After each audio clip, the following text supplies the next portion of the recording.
everybody, welcome to our examples of relations that are and are not functions. Alright, so let's tell whether each table represents a function, explain why or why not. So I have an input of 1, 2, 3, and 4, and we get these numbers. Okay, so every time I input 3 or input 1, I get a 4, and when I input 3, I get a 4. And when I input 2, I get a 3, and input 4, I get a 3. So I've got some repeats on my outputs, right? But none of my inputs repeat. So that is a function. So A is a function.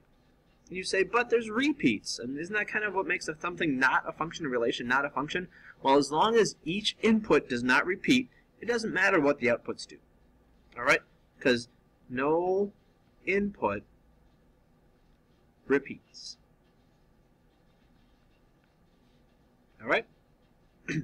So let's look at the next one. Input red, you get rose. Input blue, you get sky. Input yellow, you get sun.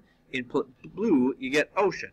Okay, so first thing I want to look at is, do any of my inputs repeat? Well, blue repeats, and I get sky, and then blue goes again, and it gets ocean. So is this a function? And we will say no. We will say blue repeats, but the outputs do not. Or we can say the outputs are different. Alright, now if I had blue ocean here and then I went back to blue ocean again, that would be a function because every time I put in blue I should get the same thing out. So if I have it multiple times and it gets the same output, totally fine. But as soon as we have a different output for one input that repeats, it's not a function. Alright, so we say capital A goes to lowercase a, capital B goes to lowercase b, capital C goes to lowercase c, capital D goes to lowercase c. We'll say yes, it is a function. No input repeats. Alright, that is a function. Okay, now let's go to these.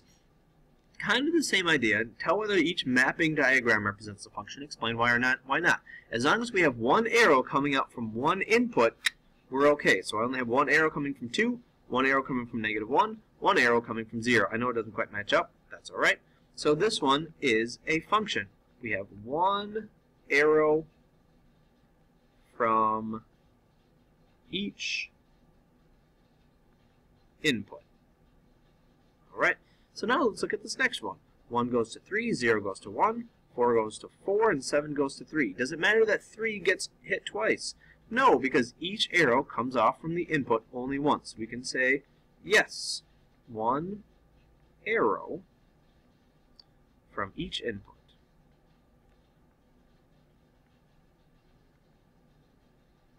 Okay, now notice over here we have a 1, a 3, a 4. We don't have a 1, a 3, a 4, and another 3. Any repeats that are in either the left side or the right side would just get consolidated down into one number. Alright, so we just draw 2 arrows to 1 and 3 instead of having a 1, a 3, and another 3 over down here. Okay, now let's look at C. So 5 goes to -1 and goes to 9. 2 goes to 8 and 6 goes to 8.